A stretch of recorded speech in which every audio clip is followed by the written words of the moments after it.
Assalamualaikum warahmatullahi wabarakatuh. Ketemu lagi dengan saya di channel penyintas diabetes. Kalau ingin sehat jangka panjang, pahami metabolisme tubuh kita. Oke, kali ini saya ingin menyampaikan tentang tes untuk mengetahui resistensi insulin, ya. Namanya HUMA-IR atau Homeostatic Model Assessment Insulin Resistance. Jadi IR-nya itu Insulin Resistance. Sebelumnya saya ingin melakukan disclaimer dulu, menyampaikan bahwa saya bukan ahli gizi atau ahli kesehatan. Dan kebetulan latar belakang saya hanya dosen di bidang sosial ekonomi pertanian yang saat ini sedang menghadapi kondisi diabetes mellitus tipe 2. Kemudian saya hanya menyampaikan materi dari pakar kesehatan dan jurnal ilmiah yang saya pelajari. Video ini bertujuan untuk edukasi dan sumber-sumber materi yang saya gunakan nanti akan saya linkkan ya di kolom deskripsi. Jadi Anda semua bisa langsung mengacu dengan sumber yang saya gunakan. Nah, kali ini saya akan mengutip atau menyampaikan materi yang disampaikan oleh Dr. Egbert ya, Stan Egbert. Nah, siapa sih beliau gitu? Kalau yang belum tahu, Dr. Stan Egbert ini merupakan dokter di bidang chiropraktik dan juga mantan atlet olimpiade. Kemudian beliau juga menjadi salah satu konsultan profesional di bidang kesehatan. Macam-macam nih sertifikatnya. Dan pendidikan beliau juga di bidang kesehatan. Kemudian beliau juga menjadi salah satu YouTuber untuk edukasi kesehatan. Ini videonya juga sudah lumayan banyak ditonton dan followernya juga luar biasa banyak gitu. Nah, tentang HUMA itu apa sih? Atau Homeostatic Model Assessment. Nah, pertama kali ini ditemukan oleh Matthews et al. Ya pada tahun 1985. Jadi sudah berapa puluh tahun yang lalu itu. Kemudian ini merupakan salah satu metode untuk mengukur resistensi insulin atau insulin resistance ya, dan fungsi sel beta pankreas. Nah, di sini yang digunakan itu apa? Yang digunakan adalah data gula puasa dan insulin puasa. Jadi tes HUMA ini sebenarnya sudah sangat lama sekali digunakan dan sampai saat ini masih bertahan dan dijadikan menjadi salah satu rujukan untuk mengetahui kondisi DM seseorang atau diabetes mellitus seseorang. Itu. Jadi kembali lagi ke penyebab DM ya. Itu kan ada dua sebenarnya, resistensi insulin dan penurunan kapasitas sel beta pankreas. Nah, melalui tes HUMA ini kedua hal itu bisa diketahui gitu sebetulnya. Itu ya. Kemudian untuk mengetahui berapa nilai HUMA-IR itu menggunakan suatu formula matematis, model matematis. Jadi insulin puasa dikalikan gula darah puasa dibagi 405. Nah, 405 ini merupakan suatu konstanta ya. Ya, angkanya itu ada sendirilah. Kalau saya nggak paham kenapa kok 405 gitu. Ya, itu mungkin rumus yang dikeluarkan atau yang dihasilkan oleh Matthews et al. Gitu, dan teman-temannya. Nah, di sini ada beberapa kasus menarik yang terkait hasil tes HUMA-IR. Tapi sebelumnya ini ada batasan atau indikator biomarker menurut Dr. Egbert ya. Jadi GDP yang normal itu rentangnya 80 sampai 100 mg per dl. Kemudian insulin puasa itu antara 2,6 sampai 8 mikron ya, unit per mili. HbA1c itu kurang dari 5,7, ini orang normal ya. Atau kurang dari 120 mg per desiliter ya, itu rata-ratanya, rata-rata gula darahnya. Kemudian HUMA-IR ini orang normal atau orang yang baik itu rentangnya antara 0,5 sampai 1,5.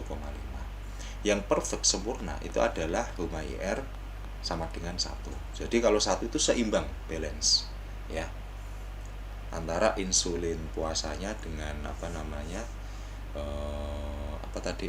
gula darahnya gitu, itu balance ya. Nah, di sini ada beberapa kondisi ya. Ini ilustrasi aja contoh. Jadi kondisi pertama ini, gula darah puasa 90. Insulin puasa 4,5. Kalau dimasukkan ke dalam rumus tadi yang saya sampaikan, yang saya tunjukkan itu HUMA-IR-nya itu 1. Pas. Nah, orang yang normal itu yang bagus ya kayak gini gitu loh. Tapi ingat, ini hasil lab, bukan tes tusuk ya, bukan tes tusuk. Bukan pakai glukometer. Glukometer itu kan kalau menurut saya kan alat yang apa namanya? paling, ya mohon maaf ya tanda kutip, paling tidak akurat di antara alat-alat lab yang lain gitu ya. Itu. Jadi fungsinya itu bukan untuk menegakkan indikasi diagnosa ya. Kalau menegakkan diagnosa dari situ itu ya hasilnya nggak tahu ya apakah valid atau nggak valid. Kalau diagnosa itu sebaiknya memang dari lab ya. Kemudian ini kondisi 2, GDP-nya 85. Nah, ini lebih rendah daripada yang kondisi pertama ya. Kemudian ternyata hasil labnya insulin puasanya 10, HUMA-IR-nya ketemu 2,1. Ini sudah resistensi insulin. Nah, gitu ya. Kemudian ini kondisi ketiga, ini udah merah, DM akut ini. Jadi GDP-nya itu tinggi 200 ya, gula darah puasanya 200, insulin puasanya 20. Wih, ngeri. HUMA-IR-nya 9,8. Tambah ngeri lagi, tambah resisten lagi. Ya. Kemudian kalau saya sendiri kemarin pada bulan Januari saya tes itu GDP saya 104. Kemudian insulin puasa saya 5,3. HbA1c saya 5. Kalau dimasukkan dalam rumus HUMA-IR ketemunya 1,36. Nah, itu saya sudah masuk kategori sensitivitas insulin atau sudah tidak masuk ke resistensi insulin. Menarik gitu. Ya menarik sih. Itu kan hasil secara ikhtiar, itu kan hasil laku prihatin selama 3 bulan gitu. Nah, tentang simulasi perhitungan HUMA-IR ya, nanti saya tunjukkan di Excel ya, dengan kita coba utak-utik ya rumus HUMA-IR tadi. Baik, sekarang saya ingin mencoba untuk menunjukkan hasil simulasi ya dari perhitungan HUMA. Ini saya menggunakan Microsoft Excel dan di sini sudah ada rumus ya HUMA-IR. Kemudian saya menggunakan rentang normal menurut yang disampaikan oleh Dr. Ekberg. Ya, di sini saya ada data ini GDP sama insulin puasa, ada data 1. Ini rentang GDP minimal. Yang rendah ya ini ya. Ini GDP yang diharapkan oleh banyak orang. Kemudian ini GDP di rentang maksimal gitu, dari normal. Nah, sekarang saya akan masukkan rumusnya dulu. Berarti insulin puasa ini ya dikalikan dengan gula darah puasa ini ya, kemudian dibagi 405. Nah, nanti hasilnya kita lihat. Ini ini ya, kita copy rumusnya. Sekarang untuk data 1, kondisi 1 ya, GDP-nya 80. Kemudian insulin puasanya itu 2,6. Nah, untuk HbA1c ini kita lewatin dulu aja ya. Nah, ternyata HUMA-IR-nya 0,5. Itu kalau menurut Dr. Ekberg ini HUMA-IR-nya itu di batas bawah ini untuk normal.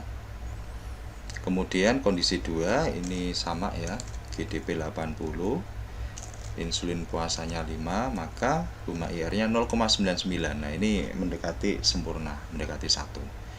Kemudian kondisi 3 dengan GDP sama 80, insulin puasanya itu di rentang paling tinggi ya untuk normal, ternyata 1,58. Nah, ini menurut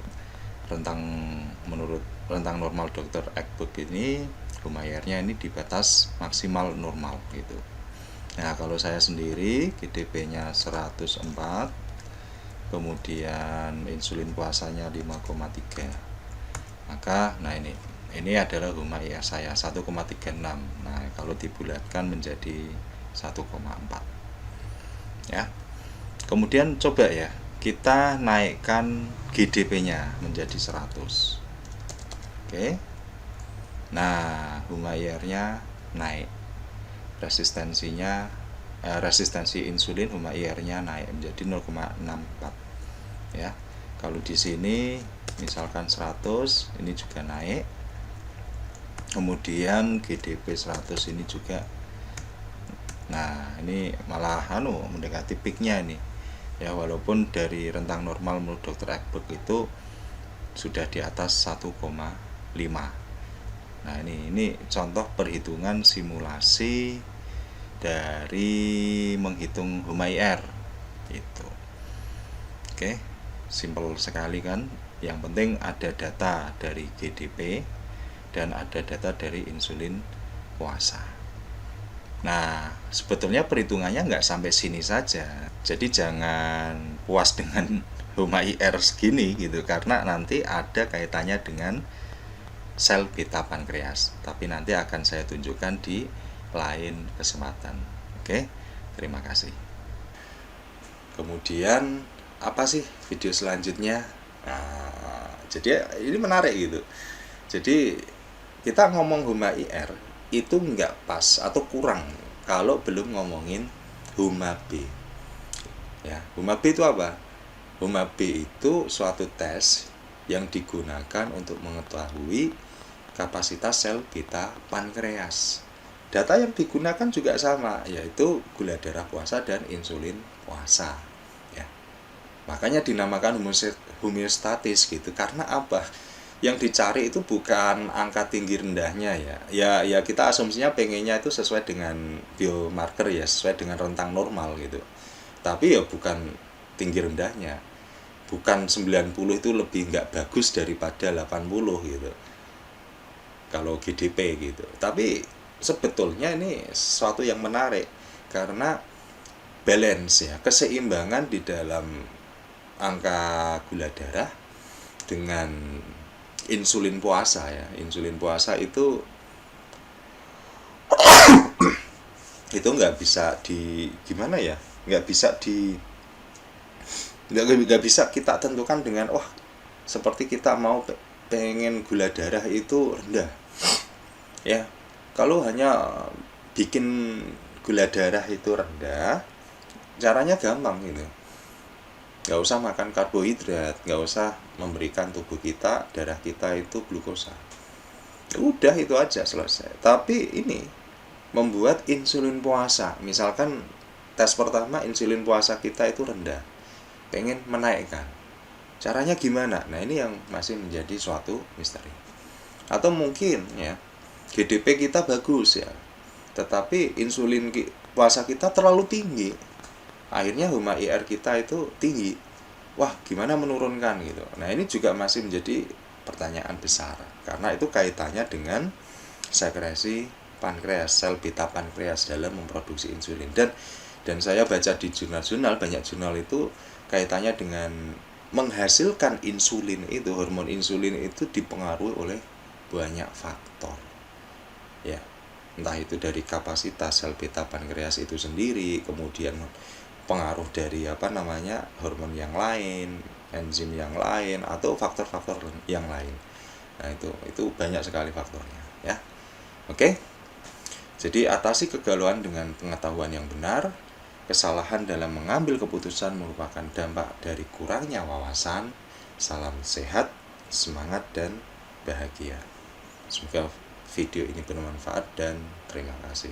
Assalamualaikum warahmatullahi wabarakatuh.